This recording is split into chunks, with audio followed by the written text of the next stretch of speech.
but I'm doing a reverse lunge with those rainbows, coming up, reverse lunge on the other side, and then alternating wave while I'm running. Now I want to do big waves, maybe monsters, looking like a dork. Woo!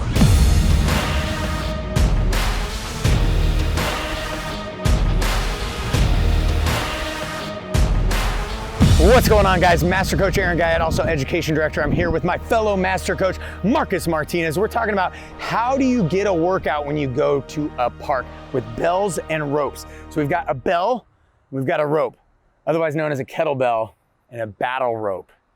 Personally, I just park really far away. So, and then I carry everything over, and that's it. That's all. And then you set it down, and then you take a selfie, and then you walk back. You have to take a selfie, otherwise it doesn't count. Of course. So obviously with a battle rope, you're gonna want, so you can obviously loop your battle rope around a tree or something like that, but Kettlebell King sells these sweet straps, so why not use the sweet strap? So I'm gonna take this strap, I'm gonna just take it and put it around a tree.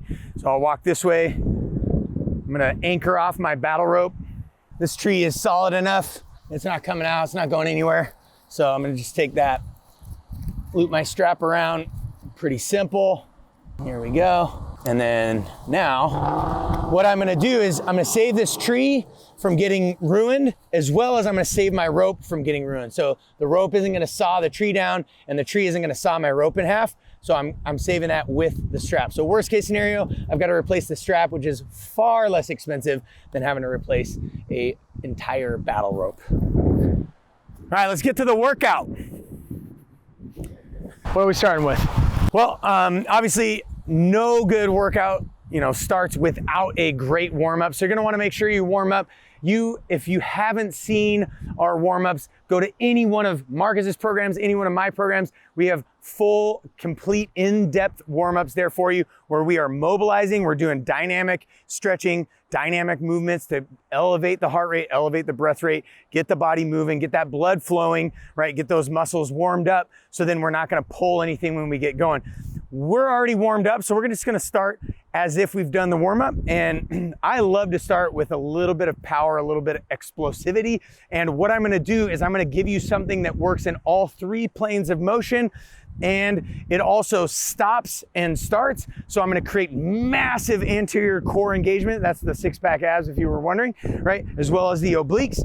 And that is gonna be the rainbow. So with this rainbow, I'm gonna take a couple of steps forward, so I have to move way more of my rope, and I'm gonna go from side to side as fast as humanly possible. But I really wanna feel a little bit of steel. So then after my rainbows with my ropes, then I'm gonna move on to something kind of explosive with the kettlebell. So what we're gonna do is we're gonna balance that out, and we're gonna get into some vertical pressing, but we'll do it explosively. We're gonna do some split jerks. So from here, we're gonna start from the rack position. I'm going to dip, explode up.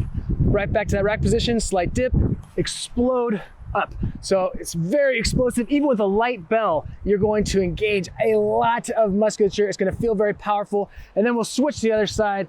We're gonna go from that dip. If you don't feel comfortable with the stagger position, you can just go into a power jerk. So not a push press. We're trying to incorporate more lower body as we're dipping underneath the weight here. So from there, so obviously, if you're gonna do this in a workout form, I would suggest anywhere from 3 to about 6 sets of this, or 3 to 6 rounds of that. Notice I was only going for about 5 to 10 seconds on my rainbows. And notice I was moving a lot in this lateral and this transverse plane. He was moving a lot in this sagittal plane while creating stability, right, in the lateral and the transverse plane with his split jerks. And then obviously he was stabilizing just laterally with the power jerks where he's dropping under it. So just want to talk to that a little bit. So if you are building something in a park, we want to incorporate some bit of power, some bit of explosivity. That's going to help mitigate your risk of injury, right? Think about if you trip off of a curb, you want to be able to catch yourself. You're not going to be able to catch yourself if you don't train for that explosive, reactive, fast speed type timing and moving in all sorts of different planes of motion with your entire body. That's going to really help. Now I'm going to fatigue out a little bit, and I want to do a little bit of lower body and a little bit of upper body. I'm going to do sagittal plane movement, but I'm going to incorporate a little bit of lateral stability with that. So I'm going to go off of what his last movement was. I'm gonna do a vertical wave here, but with my vertical wave, I'm gonna do a split squat switch. So I'm gonna be in this 90-degree lunge type position, and I'm gonna explode up and then switch to the other side. Explode up, switch to the other side. And I'm gonna do 10 of those. And he's gonna do this because he hates you. It's because I love you. It really is because I love you. So I'm incorporating obviously my lat, my pec, my bicep, my tricep, my shoulders, my abs, my upper back, my glutes, my quads, my hamstrings, right? It's all working together to give you the strength that you're after. So now I'm totally decimated. How long are we doing this one? Just 10 reps, so 5 on each side. I heard that it's 5 reps, so I'm gonna go 5. Call that. So we're gonna take that, we're gonna go into some kettlebell here, but now we're gonna get a little rotational. So Aaron stayed in that sagittal plane and got a little bit of that lateral stabilization, but we're gonna go rotational here as we're gonna go into a dead start rotational clean, and then we're gonna go into a curtsy lunge or a dragon lunge if you wanna sound a lot cooler. So I'm going to clean that bell up and then into that curtsy lunge, come down, and I'm gonna switch. Dead start rotational clean, right into that curtsy lunge, and then switch. If your knees just cannot handle that, then all you're gonna do is go into the into that rotational clean, and then just into a side lunge. You don't even have to go that deep. So back and forth, so that way, because we're gonna be alternating, it's gonna create a lot of stabilization requirements. We're gonna equal out that exercise on both sides. We're hitting everything from quads to glutes, shoulders, biceps, back, grip, and we're gonna do about the same number of reps. We're gonna go 10 per side, so this is gonna be 20 reps, because assuming you have a very light bell, but obviously work within the reps of the weight that you have. So if you have something significantly heavier, scale it down. Otherwise, we wanna bump up those numbers. So we're going 20 total reps there. So notice at the very beginning, it's more about explosive power and output, but now it's getting a little bit more involved with the volume, right? We're trying to really create a little bit of fatigue, right? We want to elicit some sort of response that is either strength or hypertrophy, or maybe a little bit of both if we can, right? So we could do this for, you could do 3 sets or 4 sets or 5 sets or 6 sets with the rope, then switch over to your kettlebell, or you can even toggle between the two and kind of do a little superset type action, and not really a superset in the way in which we're engaging, but it's 2 different exercises kind of back to back, and you're doing enough rest to be able to kind of reset and go again, but not so much rest that you feel totally 100%, because the goal there is fatigue and failure. The goal at the beginning is power output and explosiveness. So we could do some more exercises with strength, but again, if you're gonna work out and you just have an environment, right, you're looking for, okay, how am I gonna connect this? What am I gonna do here? Maybe, there is no tree, there is no pole or whatever, so I can tie it around this. There's no spoon. Yeah, there is no spoon. It's only the mind that bends. Yeah, so maybe I tie it off to my kettlebell, right? And I use the kettlebell, and maybe even the kettlebell moves a little bit, and that's part of my workout as well, right? So you can kind of play and toggle and adjust, but you want to incorporate a warm-up. It would be good if you're incorporating some sort of power and speed, and then obviously great if you're incorporating some sort of strength, but we would be remiss without incorporating some sort of endurance or aerobic capacity. And I love Marcus's concept of flow. It allows you to be creative. It allows you to kind of figure out how your body can move with the different tools that you have. So I'm gonna do a little bit of flow with my rope, and then he can decide if he's gonna do a flow, or maybe he's just gonna, do 1,000 snatches for you or something. I'm gonna do 100 burpees, because 100 burpees. If you know me, I love my burpees. Lunges. That was also my sarcastic voice. So we'll go lateral waves, right? And then from lateral waves, I get close. So now I do some rainbows, but I'm doing a reverse lunge with those rainbows coming up. Reverse lunge on the other side, and then alternating wave while I'm running. Now I want to do big waves, maybe monsters, looking like a dork. Woo! I'm just doing that because people are watching me right now. And then I'm forward, and I'm back, and I'm lateral.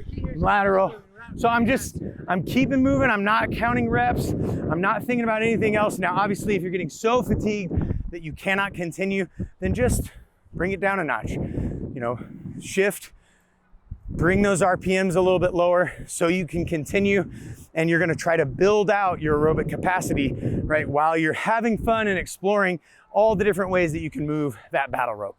So I'm gonna piggyback on that and get into flow. And this is another reason why I love training outdoors, because now you have a lot more freedom. You have a lot more of the ability to drop the bell. You don't have to worry about it. You can try to angle things in a way that work with your photographer, your videographer, and make things work for you.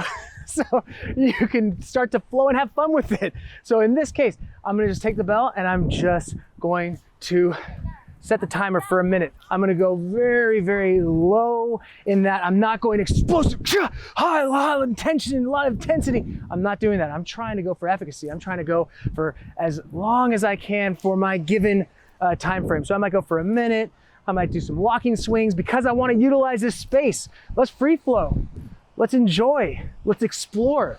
That's the whole beauty of flow, is exploring these different movements, these different patterns, how they all tie together, and then just finding new ones that I might not have traditionally looked for or put into a traditional program. So it's just a great way to engage your body, to get endurance, and to cap off a very explosive workout, especially if you're using battle ropes the way this guy likes to do it.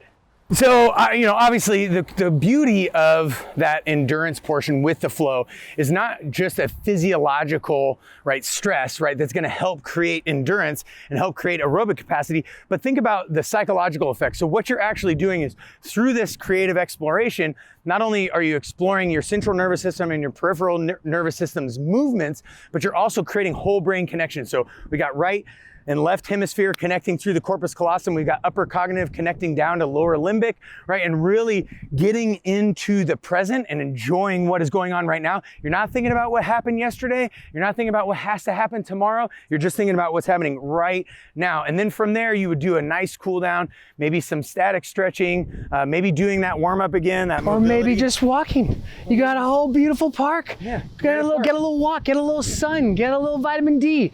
Do something that feels good. I know for myself, when I work out outside, when I work out in the park, I feel fantastic. I feel so much better because of just being with nature. So that's one of the reasons I like it. Yeah, in the park is amazing. The green is obviously, it's kind of this euphoric effect. It is really good for humans to experience looking at green. And now you get to explore your body's movement and kind of maybe push it a little bit, create a little bit of adaptation, whether it's power, strength, endurance, or all three, just like we showed you.